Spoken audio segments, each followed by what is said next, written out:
Here we are in the paddock where I planted trees this time last year, and it was quite dry. In fact, I think I was having to come down and water them.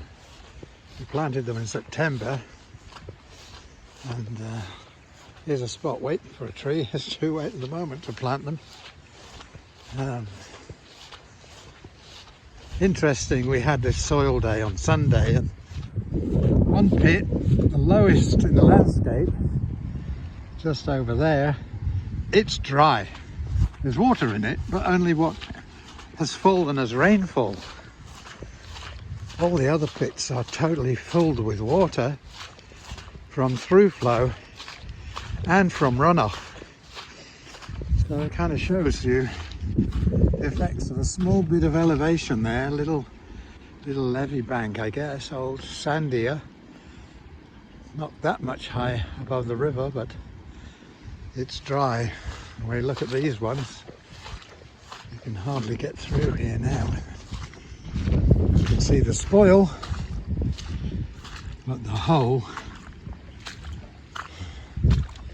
it's there. So, yeah, we haven't seen it this wet here ever.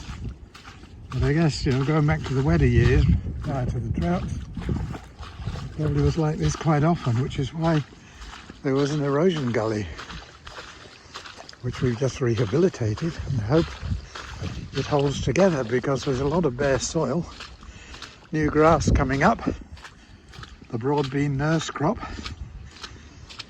This is the neighbour. Neighbour likes to keep the ground bare, sprays it with Roundup, but it's not very good for the soil and certainly has an impact on runoff. So we have this little contour drain here, and it's running well. It's taking the water from our hill, it's taking the water from his hill, taking it to the creek, dispersing it before it gets there, so slowly into the creek, doesn't create another gully. But golly gosh, look at this. I was mowing this last week. No, you would not bring a tractor on here now. Okay, we'll just have a look at this hole, and it's quite a graphically sodic soil. That's why you can see the clay dispersed in the water. I'll go back up to the house now, past the gully. So we're approaching the bottom of the old erosion gully, which had scrap metal, car stuff buried in it, and rabbit warren.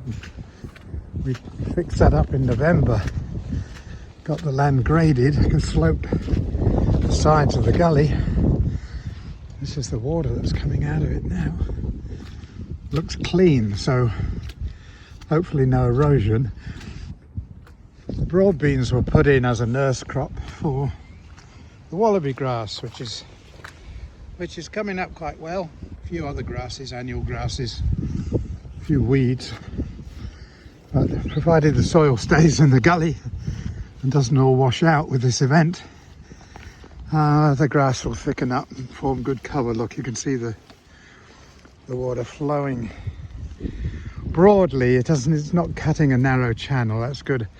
I would not like to see that deepening into a channel and cutting out the soil. I'm not going to walk into it because it's absolutely sodden.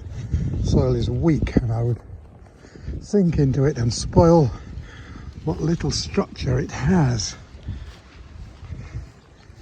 One thing we are going to have is a lot of broad beans, so if anybody wants to pick broad beans at the end of the month for free, take them home, cook them, freeze them, they are very welcome. I think that'll do. They're looking down into the area that was disturbed most by the excavation. That's where the car body was buried. That's where a gum tree was removed that had an extensive rabbit warren underneath it. So it's receiving water from up the slope there. It's also receiving it from slope in the next door property. Water's coming through the fence, running down into the gully. There's quite a lot of water going down that channel because the water in the soil has filled all the spaces. The soil is saturated. There's no room for infiltration. And so here we see 100% runoff, and it can wear away at that surface and take soil particles with it.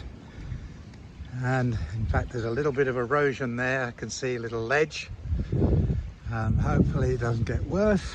Hopefully this is the worst rainy day. Hopefully we get a couple of weeks warm weather, sunny, the grass will grow and the whole thing will become stabilized. It looks a bit dodgy down in there too. Anyway, good luck everybody.